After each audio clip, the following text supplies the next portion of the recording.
Espace TV, le 22h.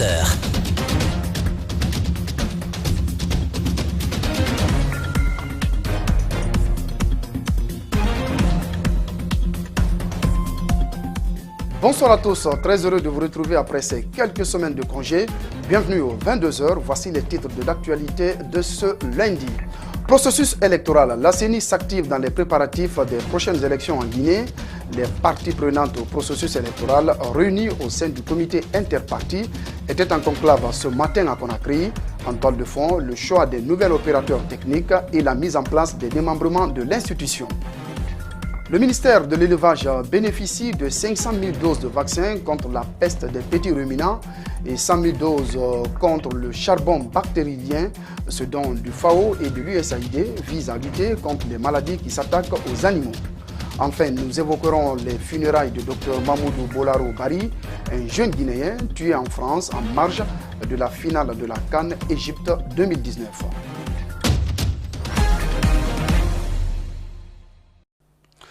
Voilà pour le sommaire, soyez les bienvenus. Processus électoral, le comité interparti a tenu ce lundi une rencontre à Conakry. Objectif, échanger sur les préparatifs des élections qui se profilent à l'horizon. La CENI, l'organe en charge de l'organisation des élections, s'active dans les préparatifs, notamment le recrutement d'un opérateur technique pour faire la révision du fichier électoral. Mais la démarche de la CENI est loin de rassurer certains acteurs politiques. Le compte-rendu est rendu en studio par Hwaoula Tousso.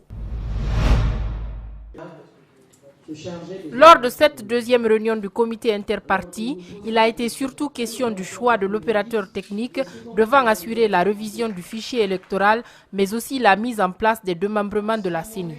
Sur le choix de l'opérateur technique, la CENI opte pour deux solutions, à savoir deux options. Un opérateur technique local, qui est une société que nous allons contractualiser le droit guinéen pour des questions techniques d'abord, parce qu'à partir du moment où le kit n'est pas fourni, quel est l'opérateur qui viendra juste pour faire ce travail dont je venais vous expliquer. Et deuxièmement, l'option, si cela n'agrée pas les acteurs, que la CENI elle-même, conformément à notre constitution, à la loi en vigueur, puisse faire les opérations de révision. Cette démarche de la CENI est jugée inquiétante par ce député de l'UFDG. C'est qu'à lieu et place d'un opérateur technique international, la CENI envisage elle-même de faire ce travail. La question que se pose aujourd'hui, quelle est l'expertise dont dispose la CENI, les 17 commissaires, pour faire un travail de révision sur le terrain? Il faut aller vite aux élections selon ce représentant de la mouvance qui salue la démarche de l'organe de gestion des élections. Pour aller aux élections plus vite, il faut vraiment recruter un opérateur local. Des élections transparentes et crédibles, c'est le vœu de la société civile. Pour ce faire, elle souhaite le respect des textes de loi. Le message à l'endroit de la CENI, c'est de rester dans le cadre des textes de loi sans pour autant ignorer les accords. Du 29 août au 9 septembre, la CENI va procéder à la mise en place de ces démembrements qui passent de 4 000 à 5 000 agents cette année. Justement, le fichier électoral est au cœur d'une controverse, notamment liée à des fictifs estimés à plus d'1 million d'électeurs. Mais pour la directrice du département fichier électoral, celui-ci ne comporte pas de fictifs. On l'écoute au micro de nos reporters. Il n'y a pas d'électeur fictif. Je le dis encore, je l'ai expliqué, vous étiez dans la salle. Il n'y a pas d'électeur fictif. La Guinée est victime de son propre système, le changement d'opérateur. C'est des sociétés, c'est des commerçants. Aujourd'hui, vous êtes avec Paul, demain vous êtes avec Pierre, après-demain vous changez, ils viennent avec leurs solutions, ils font votre travail, c'est des prestations qu'ils font pour vous. Donc ces changements-là, l'audit a clairement révélé que ces changements-là n'ont fait qu'augmenter les anomalies dans notre système. Donc nous sommes en train de nous inscrire. Le logiciel de gestion que nous allons acquérir est une propriété de la Guinée. C'était donc Djenabou Kamara, directrice du département fichier électoral de la CENI. Elle s'exprimait par rapport au cas de fictifs décelés dans le fichier électoral. Dans l'actualité encore, le ministère de l'Élevage a bénéficié ce lundi de 500 000 doses de vaccins contre la peste des petits ruminants et 100 000 doses de vaccins contre le charbon bactéridien. Ce don a été effectué par le FAO et l'USAID. Il est question de lutter contre ces maladies qui s'attaquent aux ovins, bovins et caprins. Le point avec Arsène Bari et Ibrahima Souri Kamara. Hautement contagieuse et très mortelle, la peste des petits ruminants et le charbon bactéridien constituent de véritables dangers pour les bétails. Pour faire face à ces maladies, le Fonds des Nations Unies pour l'alimentation et l'agriculture offre pour le premier lot 500 000 doses de vaccins accompagnés de kits qui permettent d'évaluer si la vaccination a été bien faite ou pas. Pour la seconde zoonose, c'est USAID qui apporte son soutien à la Guinée avec 100 000 doses de vaccins contre le charbon bactéridien. Tout cela va aider le pays à renforcer ses capacités en matière de préservation de la sécurité alimentaire et nutritionnelle. Il existe une stratégie mondiale d'éradication de la peste des petits ruminants d'ici à l'horizon 2030 qui est pilotée par la FAO et l'Organisation mondiale de la santé animale. Alors, avec tout ce que ce vaccin peut apporter par rapport à l'immunisation de cheptel des petits ruminants dans le pays, ça permettra à la Guinée d'être à rendez-vous des autres pays pour l'éradication de cette maladie. Ce don est solennel, avec une importance capitale pour les éleveurs. Cet appui va permettre d'abord d'entamer un programme de contrôle de la PPR et à terme, l'éradication de cette maladie. C'est vrai que ce n'est pas suffisant par rapport au cheptel, plus de 4 millions de têtes. On a 500 000 doses, mais ça permettra de contenir un peu la maladie dans une certaine mesure. Et c'est le lieu pour moi ici de remercier la FAO qui nous vient très souvent en aide en nous fournissant 500 000 doses de vaccins contre la peste des petits ruminants et 100 000 doses contre le charbon bactéridien communément appelé anthrax. Ces vaccins sont conservés dans les chambres froides de Yimbaya et du ministère de l'élevage avec des conditions de conservation qui respectent les normes. Cependant, le ministère de tutelle a un énorme besoin concernant les domaines de conservation. Justice à présent dans ce 22h. Dr Faya Milimono, président du Bloc libéral, est en détention depuis 3 jours. Ce lundi, les partisans de cette formation politique étaient à la maison centrale pour apporter leur soutien à leur leader. Ils dénoncent une justice aux ordres. Dr Faya Milimono est accusé d'avoir tenu des propos diffamatoires à l'endroit du ministre de la Justice. Reportage Alcénie Dafé et Amara Alex Silla. Ils étaient nombreux à venir apporter leur soutien à Dr Faya Milimono, président du BL, ce lundi à la maison centrale. Ces manifestants dénoncent l'attitude de la justice et le ministère dans ce dossier. Au terme de la visite, l'avocat de la défense se dit rassuré par rapport aux conditions de détention de son client. Il a le moral, il est combatif et nous espérons que les heures à venir, le juge d'instruction va l'entendre sur le fond. C'est tout ce qu'on peut vous dire pour le moment. Cette mise en détention fait réagir les acteurs politiques, notamment le président du Modèle, qui déplore le caractère excessif de la justice. Ali Ouba a aussi réaffirmé son soutien à son ancien mentor. À la tâche, nous leur faisons confiance et il était question ce matin de lui rendre visite. Nous sommes venus aux nouvelles et les nouvelles sont rassurantes, d'autant plus que l'homme lui-même, et ça ne me surprend pas parce que je connais le caractère de l'homme, il tient bon, je sais qu'il va tenir parce que c'est pour une cause juste, il se bat, il aime son pays. Et aussi les démarches qui sont entreprises sont des démarches qui certainement nous donneront des bons résultats. Les sections des femmes et la fédération du parti, toutes venues s'enquérir de la situation de leur président, ont aussi condamné l'acte du ministre Mohamed Lamine Fofana. Par la même occasion, le porte-parole du parti a salué l'implication effective des avocats en charge du dossier. Nos partisans sont déjà au courant de l'ordre qui a été lancé, de la directive. C'est de resserrer les rangs, de rester serein et calme et surtout de ne pas verser dans la violence parce que tout le monde connaît le bloc libéral. Nous sommes réputés être un parti de cadres, un parti non violent, un parti d'intellectuels. Nous sommes légalistes, nous ne nous voyons pas entreprendre des mesures qui soient anti-loi. Voilà. Il faut rappeler que les avocats de la défense ont introduit une enquête pour demander la mise en liberté provisoire de Dr Faya Milimono. Une médiation aurait été entamée depuis la semaine dernière pour une résolution à l'amiable de cette affaire. Le collectif des enseignants contractuels vient de tenir une assemblée à l'Institut supérieur des sciences de l'éducation de Guinée-Isseg. Objectif, faire le compte-rendu des démarches menées pour leur recrutement à la fonction publique. Cette rencontre a mobilisé plusieurs enseignants contractuels de la capitale et ceux de l'intérieur du pays. On fait le point avec Ali Badra Kamara et Mohamed Aloussen Kamara. Ils sont plus de 1800 enseignants contractuels qui sont dans l'enseignement national sans aucune situation claire à la fonction publique. Ces contractuels souhaitent vivement à ce que leur engagement en tant que fonctionnaire d'État soit réglé avant l'ouverture prochaine des classes. Récemment, le ministère en charge de l'éducation a expédié une lettre conjointe selon laquelle un concours de recrutement serait ouvert pour les sortants de l'ISEG et des aînés, chose qui réconforte le moral de ce collectif. Vous n'êtes pas sans savoir qu'il y a de cela une semaine et quelques, le président de la République a d'ailleurs inauguré cette école dans la zone de Conakry.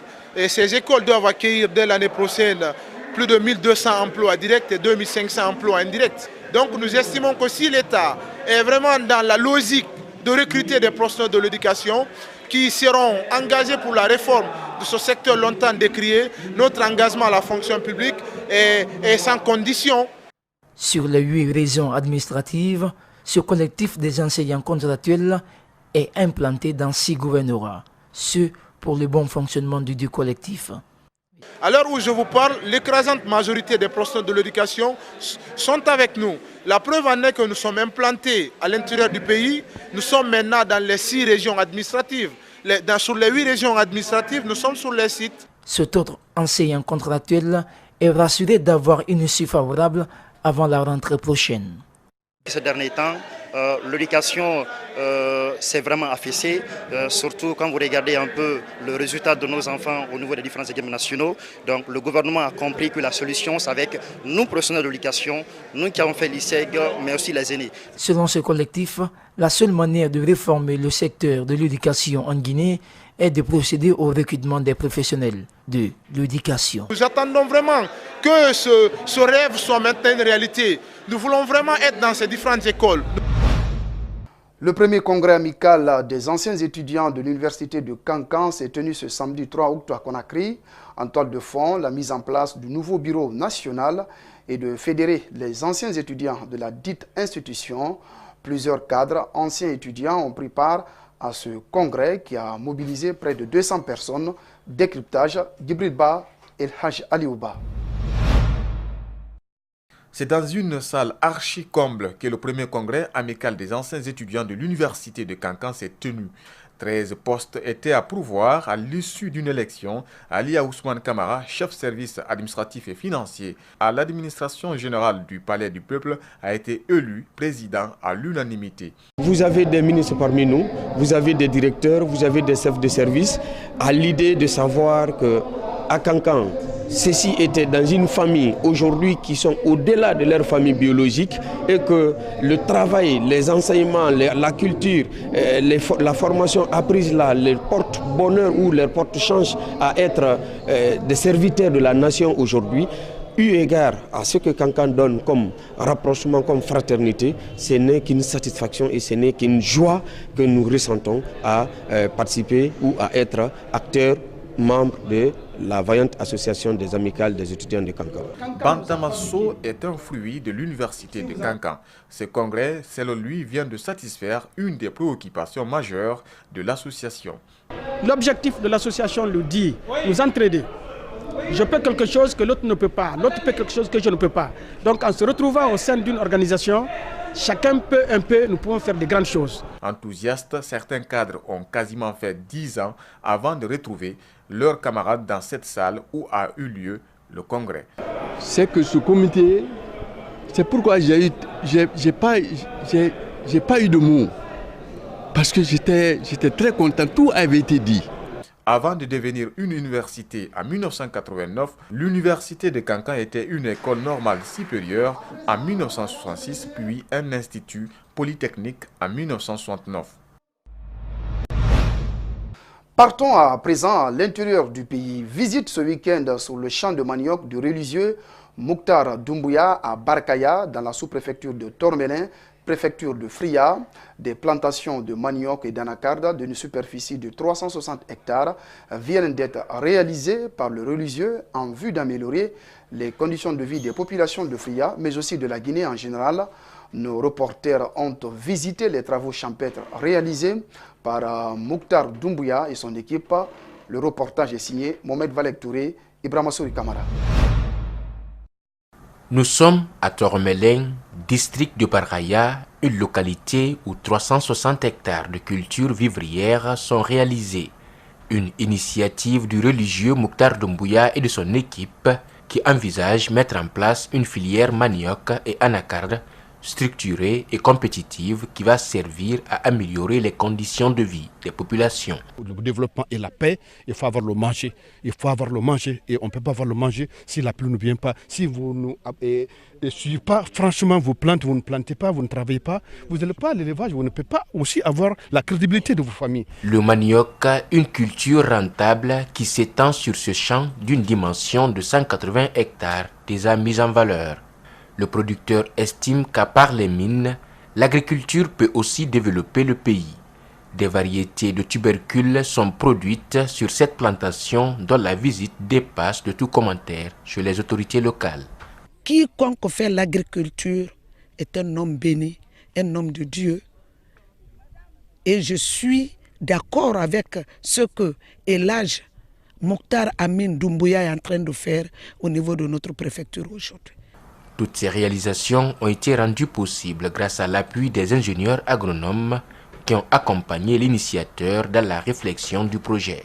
Ils entendent obtenir des rendements élevés pour lutter contre la pauvreté rurale. Nos attentes maintenant, c'est de faire les 310 hectares qu'il en a maintenant là. Et je sais que les restes là, il y a déjà 10 qui est pris par l'environnement. Du côté de l'initiateur, les paramètres de l'action publique jouent un rôle pour faciliter la transition et contribuer à l'achèvement d'autres productions.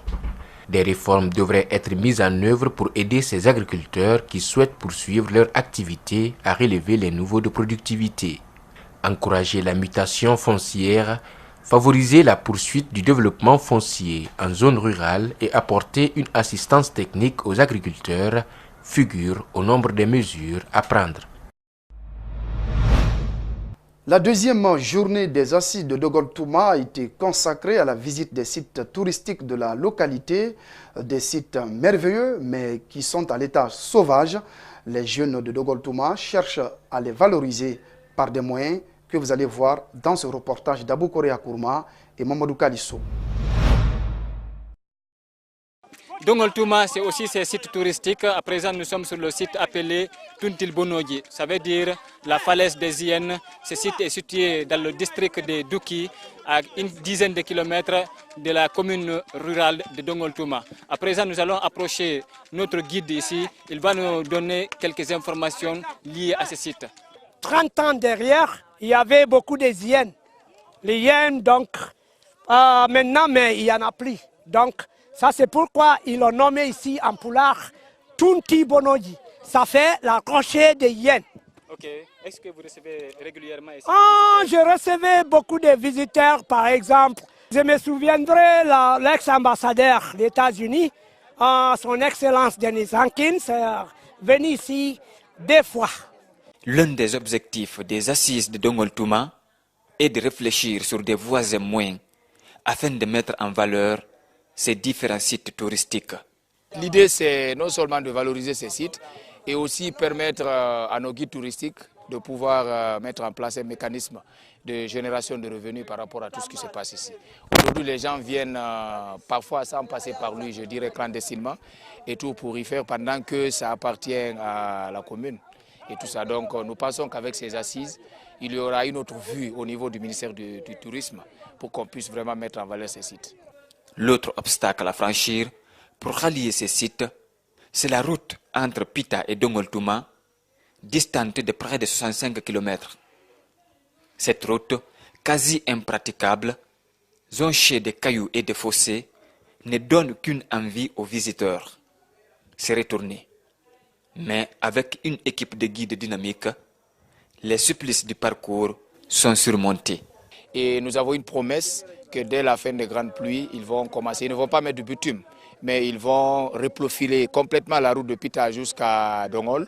Et aussi l'équipe qui est en train de travailler le pont de Koussi remontera jusqu'à Dongol-Touma ici. Les assises de Dongol-Touma ont permis à certaines personnes de visiter ces sites touristiques pour la première fois. Nous avons devant nous Mme Ba Aïssatou, elle est enseignante, elle va nous décrire ce qu'elle a constaté. J'ai constaté ici beaucoup de choses, mais comme c'est la première fois de venir ici, mais vraiment je suis très contente de venir voir nos enfants ici de Dongol-Touma, venir visiter, inviter des étrangers ici. Vraiment je suis très contente, j'ai vu beaucoup de choses ici. Oui, c'est très beau, très joli. J'ai visité, c'est une première pour moi, j'ai adoré, vraiment, ça fait du bien. À présent, direction Dongol-Bowal pour visiter la case qui abritait l'explorateur français Olivier de Sanderval au XIXe siècle. Ce lieu représente une chose très importante pour nous, puisque le premier à jeter les bases de la colonisation a séjourné ici pendant 7 ans. Cela vraiment nous reste dans la mémoire. Plus la visite dure, plus les visiteurs trouvent du plaisir, comme ces souvenirs laissés par le Français. Ces ustensiles de cuisine sont jusqu'à présent minutieusement conservés. Après son départ, c'est la famille royale de Timbi, avec qui il entretenait d'excellents rapports, qui s'en est occupé. Actuellement, c'est une autre famille qui a pris le relais. Il avait coupé des bambous qu'il a mis au bas de la colline, qu'il a jonctionné jusqu'à cette case et l'eau arrivait à domicile par gravitation. Cette marmite l'appartenait, il l'utilisait pour des fins personnelles. Ça fait plus de 130 ans maintenant, elle est toujours en bon état puisqu'elle a été très bien conservée. Il avait de bonnes relations avec la famille royale de Timbi, puisque le chef de Diwal de Timbi à l'époque, Thierno Ibrahima Dongol Bowal, il habitait tout près d'ici. Donc, quand il a quitté, les ustensiles de cuisine qu'il avait ont été confiés à cette famille royale. L'équipe croyait la journée terminée quand le guide a proposé que, Wupir de Sagatabe, l'endroit où les jeunes hommes faisaient la lessive, soit visité. Enfin, les falaises de Douki. Les visiteurs les plus avertis ont compris que cette partie de Pita a un passé riche que la jeune génération ignore. La visite du président indien en Guinée ne s'est pas soldée sans fausse note. Le cortège présidentiel a percuté samedi un vieil homme qui tentait de traverser la route à Bambeto. Mamadou Ouriba, âgé de 70 ans, est mort sur place. Une délégation ministérielle s'est rendue hier dimanche dans la famille mortuaire pour les condoléances d'usage. Le reportage est signé André Mossi Milimono et Ouminatou Sidibé. Douleur et consternation se lisaient sur les visages des parents du défunt. Ses épouses arrivées tout hier à Conakry en provenance de Pita sont sous un choc total. Selon un proche de Mamadou Ouriba, une première délégation était venue hier dimanche pour présenter les condoléances du gouvernement. Ils ont également pris les frais de sacrifice en charge. Hier, le ministre Ba Ousmane est venu ici hier avec le ministre des Affaires étrangères. Ils ont venu ici, ils ont envoyé le prix de sacrifice. Il faut faire le sacrifice. En attendant, si cela c'est fini, on fait l'enterrement. Après l'enterrement, on va voir comment il faut faire pour qu'on puisse envoyer une délégation aller saluer les parents au village.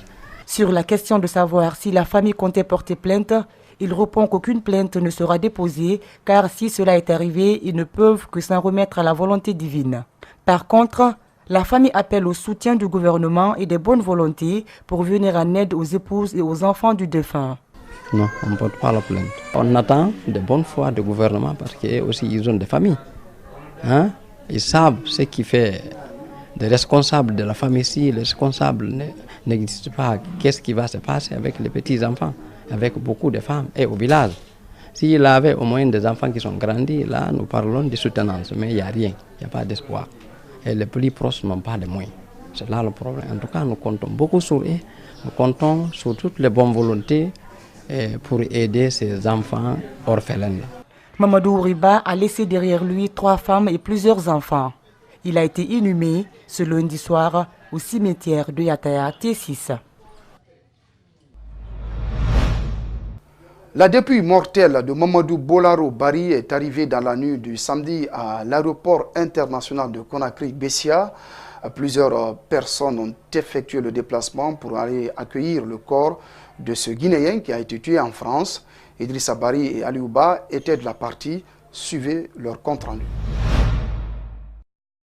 Après 1 heure d'attente, c'est finalement à 23 h que cette caisse, dans laquelle se trouve la dépouille mortelle de Mamadou Bolaro Bari, est apparue. Parti sain et sauf pour acquérir le savoir, c'est finalement dans ce cercueil immatriculé qu'il rejoint sa terre natale, la Guinée. Amis, parents, autorités guinéennes et françaises sont venus accueillir le corps du docteur Bolaro Bari. Nous sommes convaincus que justice sera rendue, car les crimes racistes ne peuvent être tolérés. Encore une fois, au nom du président de la République et de l'ensemble du gouvernement, nous présentons nos condoléances les plus attristées à la famille éplorée et à l'ensemble du peuple de Guinée. La France, deuxième nationalité du défunt, est représentée ici par le conseiller de son ambassadeur en Guinée. Dans cette enveloppe qu'il remet au ministre guinéen des Affaires étrangères, se trouve une lettre dans laquelle Emmanuel Macron présente aussi ses condoléances. Elle est destinée au chef de l'État guinéen. Alors, dans ces circonstances douloureuses, je viens présenter, au nom de l'ambassadeur Rogurin, actuellement en France, qui représente la France, nos condoléances les plus profondes et sincères. Prochaine étape, l'Université générale Lansana Conté de Sonfonia, où un symposium sera organisé pour rendre hommage à feu Dr Mamadou Bolaro Bari ce dimanche. Justement, ce dimanche, un symposium a été organisé à l'Université générale Lansana Conté de Sonfonia. Le corps du docteur Bolaro a été exposé devant un public massivement mobilisé. Un hommage vibrant a été rendu à ce cadre guinéen qui a été abattu en France par un individu raciste. Compte rendu, Al-Gassim Yaliba et El Haj Aliouba. C'est un moment chargé d'émotion et de tristesse. Tous les témoignages sont quasiment identiques. Mamadou Bolaro Bari est un jeune courageux, jovial, respectueux. Bref, un homme avec des valeurs rares. Quelle tristesse. Certes, nul ne pourrait remplacer une personne, mais que ta famille sache, je vais y aller sur elle pour toujours. Je vais y aller particulièrement sur Fatou. Je vais y aller sur elle comme Dr Mamadou nous l'avait demandé en sortant de son salon ce 19 juillet aux environs de 20 h, quelques minutes après son agression mortelle. Visiblement abattue, la veuve de feu Mamadou Bolaro Bari a du mal à s'exprimer. Je vous remercie d'être venus aussi nombreux pour honorer la mémoire de mon docteur Bari Mamadou, qui est le papa de ma fille Fatoumata Diari, âgée de 2 ans, 2 mois, qui n'a pas eu la chance de connaître qui était son père, qui était ce grand homme brillant. Grâce à vos soutiens, ça me rassure, demain ma fille saura qui était son papa. C'était pas... Désormais, la bibliothèque de la faculté des sciences juridiques de l'Université générale Lansana Conté de Sonfonia porte le nom du défunt, une façon d'immortaliser l'homme. Dès l'ouverture prochaine des classes de la bibliothèque de la faculté des sciences juridiques et politiques porte le nom de Dr Mamadou Bari. La mort, sa disparition tragique représente une perte immense pour notre pays et au-delà l'Afrique. La famille de Dr Bolaro adresse ses remerciements à la Guinée et au monde, mais souhaite que leur fils serve d'exemple à la jeunesse guinéenne. Serrons la main de sa mère. Que Dieu accepte son âme au paradis, qu'il guide nos pas, que les jeunes sachent imiter Mamoudou. Le Centre international de recherche et d'initiative pour le dialogue CIRID, un organe consultatif des Nations Unies basé à Genève, était représenté à ce symposium. L'institution promet de reverser à la fille du défunt la somme de 500 €, soit plus de 5 millions de francs guinéens chaque année. Le corps a été ramené dans son village natal, Bolaroyada Mamou, où il a été inhumé ce lundi. Toujours avec les funérailles de ce jeune Guinéen, la Guinée se souviendra sans doute longtemps de cet enseignant-chercheur guinéen parti à la fleur de l'âge, un exemple de courage et de détermination. Suivez ces quelques témoignages sur place au micro de nos reporters. Un grand homme qui faisait en tout cas la fierté de toute l'Afrique et particulièrement de notre pays, la Guinée. Moi je pense que ce monsieur rentre dans l'histoire. Je ne dirais pas qu'il est bien parti parce que personne, on aurait aimé qu'il reste encore davantage avec nous, surtout tout ce qu'il avait comme savoir pour pouvoir transmettre à la nouvelle génération. Mais il a posé un acte qui est extrêmement important. Refuser d'être stigmatisé. Docteur Mamoudou Bari était un collègue, il était enseignant-chercheur aussi comme moi. Je ne lui ai pas connu très tôt compte tenu de son voyage à partir de la France, mais le peu de temps qu'on a fait ici ensemble, vraiment, c'était un homme humble qui était avec tout le monde, qui était souriant. Je ne les ai jamais vus effacer, même un jour. Voilà donc ce qu'on pouvait dire par rapport aux funérailles de ce jeune Guinéen tué en France. Je rappelle qu'il a rejoint sa dernière demeure du côté de son village natal à Mamou. Sport pour boucler ce journal. 6e édition du Grand Prix d'Abidjan du Tizo Kata 2019. La délégation guinéenne est arrivée sur place ce samedi. Les archeurs guinéens ont effectué la reconnaissance du champ de tir situé à l'Institut national de la jeunesse et des sports dans le quartier de Marcory, en plein cœur de la capitale ivoirienne. La première compétition débute donc ce lundi. Reportage Abdoulaye Sadio Diallo. C'est à 19h15 que l'avion transportant la délégation guinéenne a atterri à l'aéroport international Félix Houphouët-Boigny d'Abidjan. Ensuite, elle s'est dirigée vers l'INJS, l'Institut national de jeunesse et des sports, situé dans le quartier Marcory. Ici, les 9 représentants guinéens retrouvent 3 autres compatriotes arrivés il y a une semaine pour participer à des séries de formations. Dans la journée de ce samedi, les athlètes ont effectué une reconnaissance du champ de tir. La présidente de la Fédération guinéenne de tir à l'arc en a profité pour lancer un message aux athlètes. Notre participation à cette 11e édition, ce n'est pas une simple promenade. On est arrivé ici, c'est pour arracher des médailles d'or. C'est pour arracher des médailles d'or et pourquoi pas occuper de la première place. Le directeur technique national de tir à l'arc, lui, reste confiant quant à la réussite des archers guinéens dans les différentes compétitions. Ces 2 compétitions déjà sont qualificatives pour Tokyo 2020. L'objectif primaire ici, c'est d'avoir au moins un athlète qualifié pour les JO. Et je sais que ces jeunes-là seront capables de le faire parce qu'ils ont des atouts. Les 6 athlètes guinéens vont compétir sur des distances de 20, 50 et de 70 mètres. Ils sont conscients qu'ils ne sont pas venus pour se balader à Abidjan. Donc moi, mon souhait cette année, c'est d'être la championne de 70 mètres. Qualifiée aux Jeux Olympiques.